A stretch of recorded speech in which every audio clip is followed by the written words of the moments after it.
The Jewish story. This week's story from the Holocaust is taken from the book Inside the Gas Chambers, 8 Months in the Sonderkommando of Auschwitz, written by Shlomo Venezia. These days, do you feel the need to bear witness? When I feel well, yes, but it's difficult, and I'm a meticulous person who likes things to be clear and done properly. When I go to tell my story in a school and the teacher hasn't prepared the pupils properly, I feel deeply wounded. Once I happened to be in the classroom before the lady teacher arrived, and a kid came to ask me what we were going to talk about.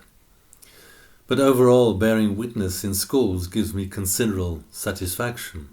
I sometimes receive very moving letters from people who were touched by the story I told. It comforts me to know that I'm not talking in a vacuum, since bearing witness exacts a huge sacrifice. It reawakens a nagging pain that never leaves me.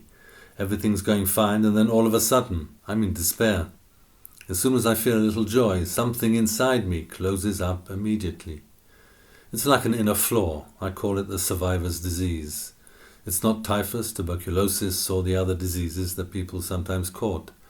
It's a disease that gnaws away at us from within and destroys any feeling of joy. I have been dragging it about with me ever since I spent that time suffering in the camp.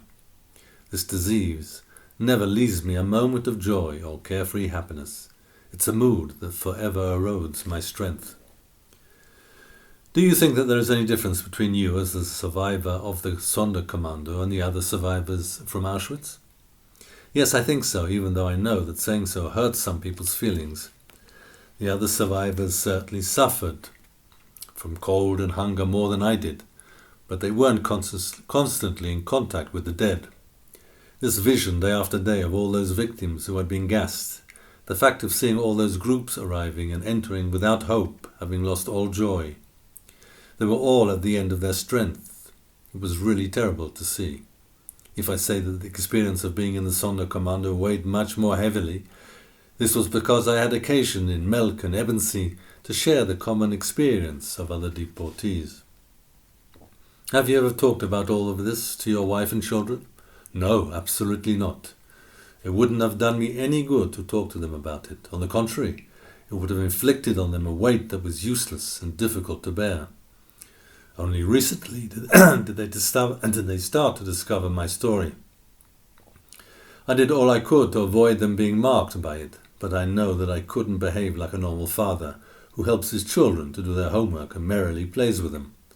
I was lucky to have a very intelligent wife who was able to manage that side of things. What was destroyed in you by that extreme experience? Life. Since then, I've never had a normal life.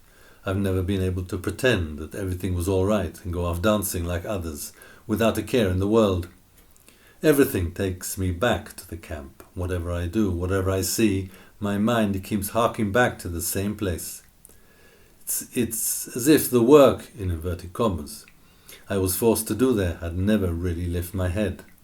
Nobody ever really gets out of the crematorium. Please pass on this story.